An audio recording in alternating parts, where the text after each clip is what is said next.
another After 8.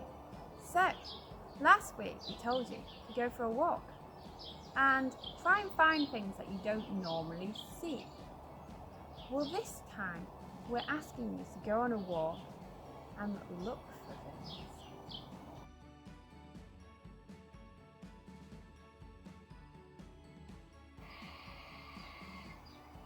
And here we are in the deepest, darkest booth, just outside of Selby, and we're on the hunt. At least, I think we're on the hunt. What is it I see over there?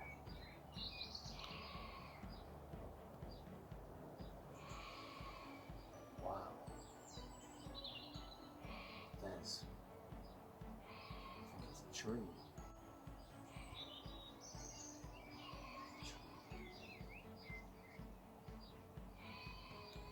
See here, we have a hole in what used to be a lot of grass cuttings. Now there's a hole. There's a few more holes over there. Something is living in here. Well, we have seen down here two possible culprits. One is a rat. Two is a snake.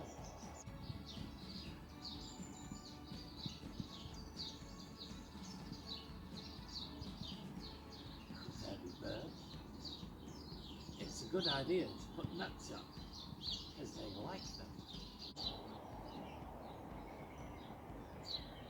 Hello again. We're going to show you how you can make things that can feed birds and attract them to your garden too.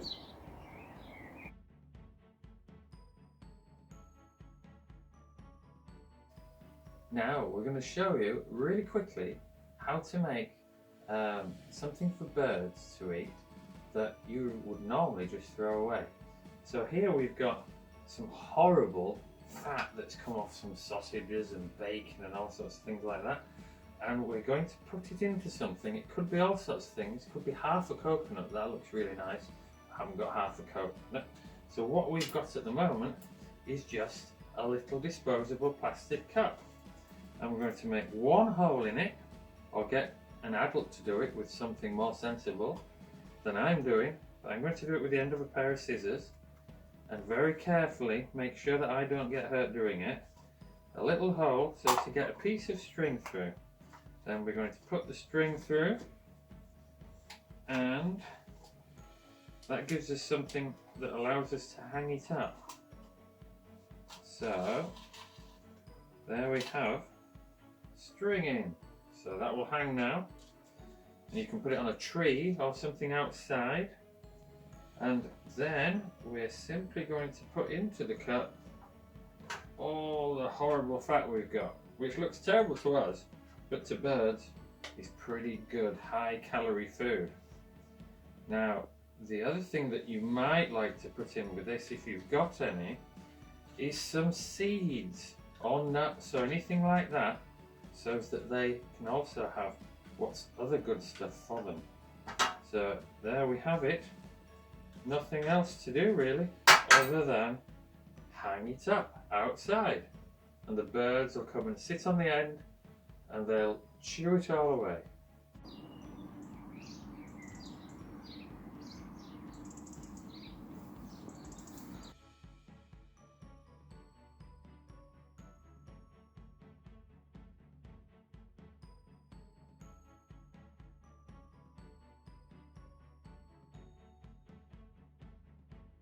There's a great passage which we're focusing on this week in our activity sheet and in the video.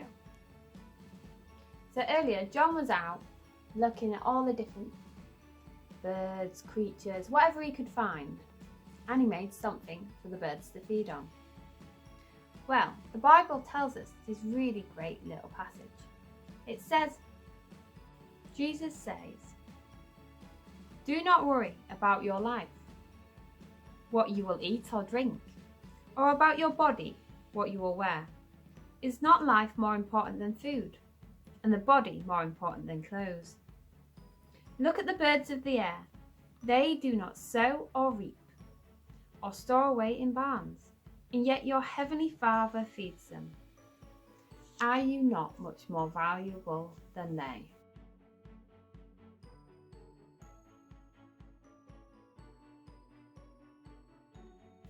The Bible is a book of true accounts of people's lives that have been positively affected by God. It accounts of people being provided for, how manna, food, was given from heaven to help the Israelites, or how Elijah was fed by the birds. Even today there are stories about people being provided for that are unexplainable.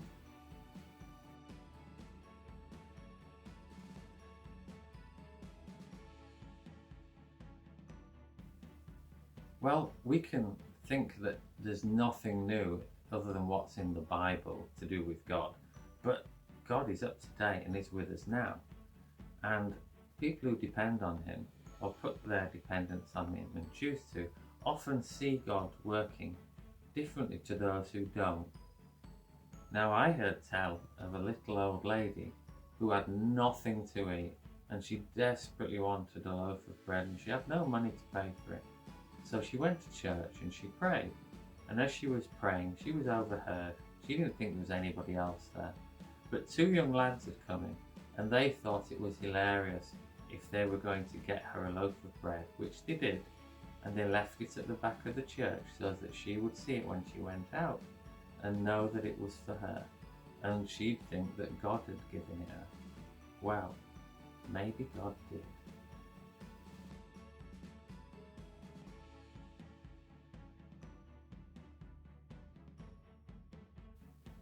So how fantastic was that? God provides for us today. So look around, have a go at the activity sheet and remember these 3 things. First, you need to look.